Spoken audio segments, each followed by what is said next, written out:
on a Lexus 460 in his garage when he noticed a prominent cardiologist entering to get some apartment, some little part for his own car. So he called him over and he said, "Doctor," he said, "how is it? I've just opened the heart of this car. I've taken out the cover and the heads and cleaned them, and any dirt or any damage I've repaired it." He said, "That's what is the difference between what I do and you do? And how is it?" He said, "that I only get $48,000 a year and you make over $1 million."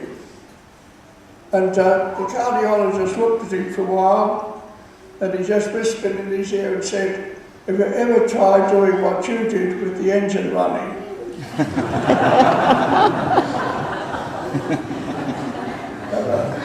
Today, I just want to say that the Catholic Church has 3 levels. You've got all saints, all souls, and all sorts. And you are the all sorts. And you're all on this particular journey of faith, where you put your trust in Christ and in His Father, and you know it's not easy, and you have your terrible difficulties, and also you have your disappointments. And not all saints are perfect.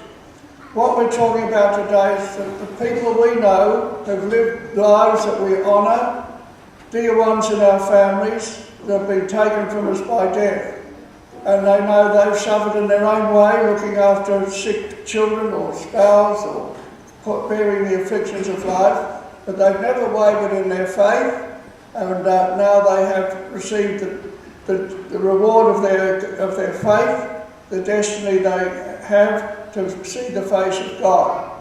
And amongst those are people who have been very heroic, like Mary MacKillop, who had a very tough life in her early days, saw the need for education in early Australia and set out to do something about it.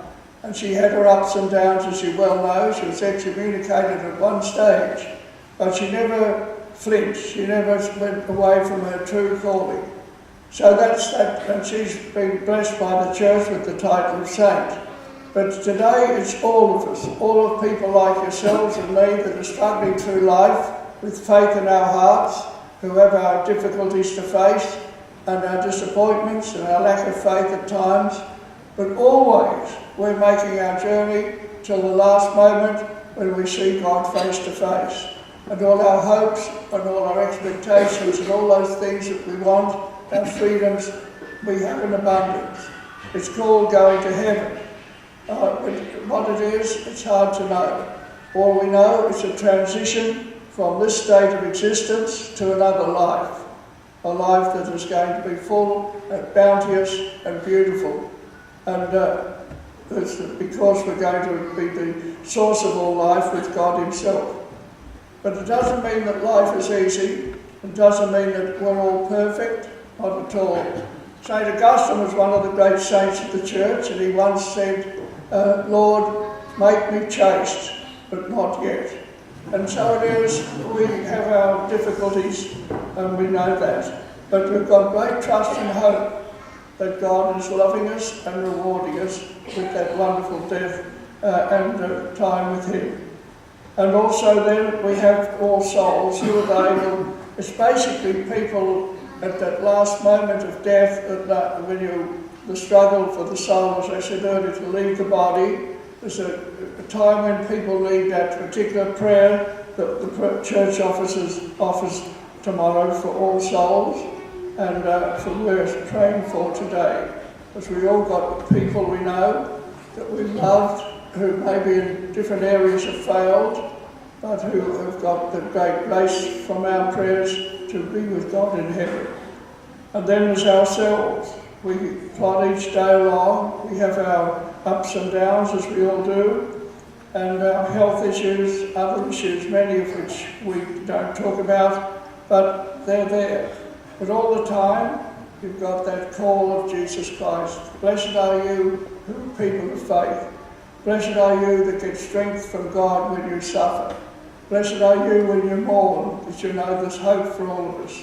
Blessed are you who feel overcome at times and lost, because you don't know what's happening to you in your life, but I'm with you. And that's the big thing about our faith, that we're never alone, no matter what happens to us and for those we love.